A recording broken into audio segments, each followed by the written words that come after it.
What is up guys, Stark here. I am back for another Fate video, and in today's video we are going to be taking a look at all of the news that just dropped on Fate Grand Order recently. Now there is quite a lot to talk about, so we are going to go ahead and take a look at it bit by bit, and it might end up being a bit of a longer video, but there's just a lot to talk about. So let's go ahead and jump into the first bit of news, which was actually released a couple days ago, and that is going to be for the Interlude campaign. So this will be the 9th Interlude campaign, and we are going to get 7 servants with interludes. Now not all of them are going to have skill updates, some of them will just be story updates, but we'll go ahead and talk about them a little bit and tell you guys exactly what's happening for which characters. And I might make another video separately from this one with like the actual updates for the characters with skill updates and the Wolf Phantasm updates, just because this one's going to be a bit of a longer video. But yeah, for a limited time, Interlude Campaign Part 9 will be available, and all servants' Interlude AP costs will be half for the duration of the campaign. So this will be a very good opportunity to knock out any interludes that you do have laying around, because it will be halved for AP. And this will be from the 28th of May until the 3rd of June, which is today until the 3rd of June, which is really nice. So yeah, that's really cool. Go ahead and knock out all of your interludes that you have at this point in time. And like I said, there will be 7 new ones. So we're going to go ahead and just scroll down here and take a look at each of the 7. First up is going to be Arthur Pendragon. He will have a skill rank up for him for his interlude, which is really cool. And you guys can see here the criteria to be able to unlock the interlude. So for him, it's going to be clear Lostbelt 3 Prologue, achieve Stage 3 Ascension, and achieve Bond Level 5. I'm not going to read them all off for all the servants, but you guys can see it right there, what you need to do. Next up, we have Lee, who is going to have a story update for his interlude, which will give you a Saint Court. However, this will also unlock the ability to buy his wardrobe key, which we'll get to in a little bit. Next up, we have Asako Bakume, who is going to have a skill rank up for her interlude. And Rika will also have a skill update for her interlude, which is really cool. Mysterious Heroine X Alter will have a skill update for hers. And then Emiya Alter will have a story update, which will give you 1 Saint Court. And then we have the Assassin of the Nightless City, which will have a Noble Phantasm update for her interlude. Now, as I said previously, we do have a wardrobe key for Lee, which you'll be able to purchase from the Mana Prism shop after doing his interlude. Now, this one isn't anything special per se. You're going to have 2 different options here. They'll cost 500 Mana Prisms each, and all it does is really just have him without his glasses, so you'll be able to see it down here a little bit. So this is how it's going to look like. There are 2 separate costumes for his different costumes.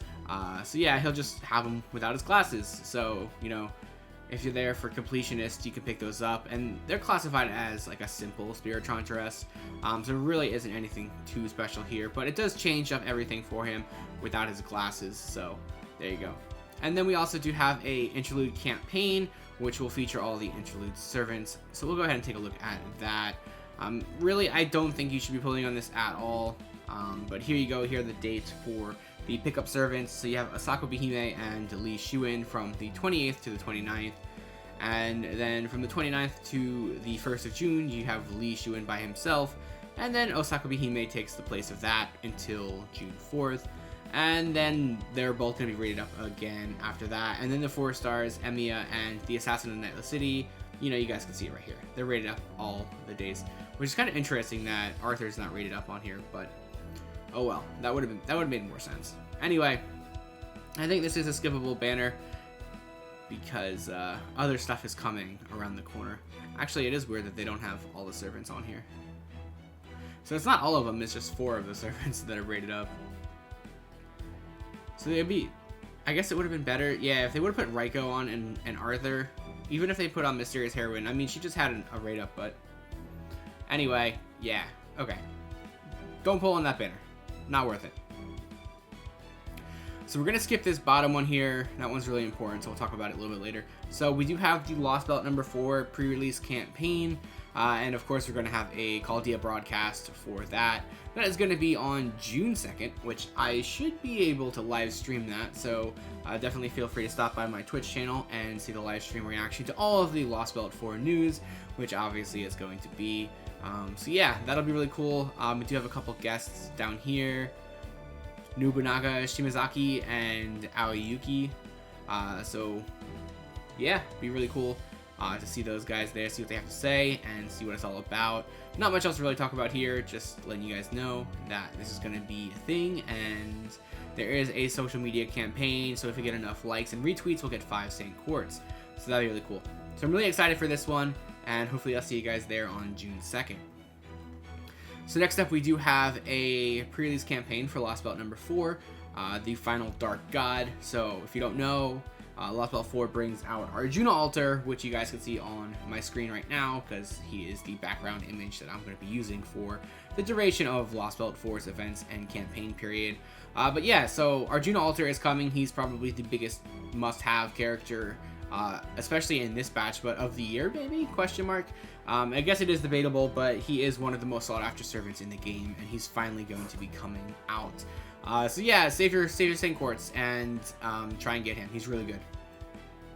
Anyway, this is the actual first time I'm looking at the campaign, so let's go ahead and take a look at it bit by bit here. So we do have limited time, part 2, chapter 4, pre-release master missions.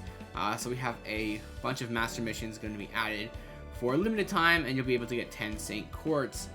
So that's pretty cool. Nice little free Saint Quartz. Get us a couple extra summons for Arjuna Altar, or whoever you're pulling for. There's 6 new servants coming out in the game, so definitely going to be a pretty good amount of people pulling for those characters.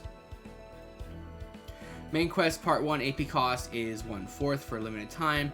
So yeah, you know, obviously you need to have Lostbelt 3 finished in order to get to Lostbelt 4, and you have to have all your main quests finished in order to get there. So yeah, make sure you're doing all your story quests, guys. That's pretty much what it is here. Main quest part 2, chapters 1 to 3, AP cost halved.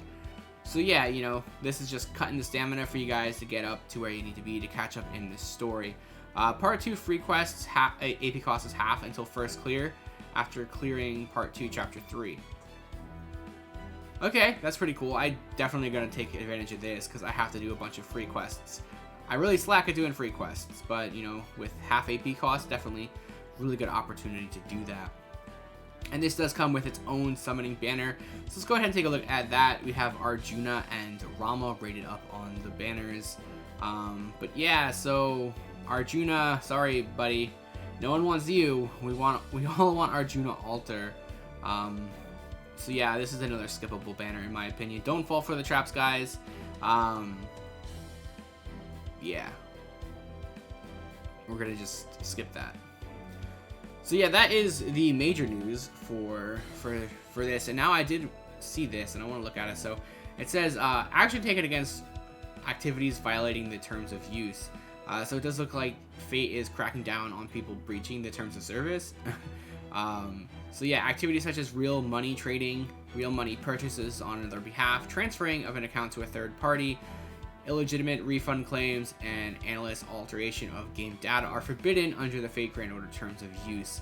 So yeah, it looks like they are cracking down on a lot of things such as that, and they're banning accounts. So you know, really be careful with what you guys do here. We're not going to go through all of the terms of use, but you know, just don't do things that you know you shouldn't be doing. Like, I don't know if Fate has like a cheap gems thing, but obviously don't do that. Like, that's, if it's too good to be true, it's too good to be true. And you know, now that they're cracking down on this, you guys want to be careful, and you don't want to lose like your accounts and all your hard-earned work and stuff. So yeah, definitely don't want that. So I think this is basically just like cracking down on people who like buy and sell accounts to like make quick money and stuff. So I guess we're gonna see a lot of those counts go away. Anyway, it seems like this might have been a bigger problem than I was aware of, and it looks like they are cracking down on it. So yeah, just mentioning that, it's something good to keep in mind. Anyway, that is the end of the news video. I guess it wasn't really as long as I thought it was going to be. But Lostbelt 4 is coming. I'm really excited for it. I have a lot of things planned for Lostbelt number 4. And hopefully my rolls go very well. I don't want to be posting like 25 parts of me pulling for Arjuna Altar, because I'm planning to NP2 him. So, you know, we're going to see how much that costs me. But in my defense, Arjuna Altar is not a lowly, and I should be okay, because I seem to only struggle when I'm pulling for them. Regardless though, we do have 6 new servants that we are going to talk about. I'm finishing up the character spotlights on all of those. No, I have not forgotten about character spotlights. They are still a thing. So I will have 6 character spotlights for all 6 of the new characters coming out on the game. Hopefully before the actual Lostbelt comes out. So I'm putting the finishing touches on those, and I just have to record a bit of audio for those and get them edited and uploaded. So you should start seeing them in the next couple of days. I am going to focus on part 1 of Lostbelt 4 instead of just jumping right into Arjuna altar. So you'll see those characters pop up over the next couple of days. I do have a bunch of other stuff planned for Lostbelt 4 as well. I will be streaming it quite frequently on Twitch whenever I do have time in between work. So stay tuned for that. I do have the link below to my Twitch channel if you are interested in that. And yeah, I'm just really excited to get back into doing a lot of Fate content. It's kind of been a bit of a dry spell over the last couple of days / weeks. I know there has been stuff to do, but there really hasn't been anything super like content heavy for me to make videos of. So yeah, I'm really excited to get back into it. Hopefully you guys are excited for it as well. Hopefully you guys are, here to watch all of the videos I post. And yeah, I think that's it. I think I'm done ranting and rambling. So I hope you guys enjoyed the video. And if you did, feel free to like, comment, and subscribe. And as always, I have the links below to my Twitter, Twitch, Patreon, and Discord. So feel free to check those out. And I'll see you guys next time.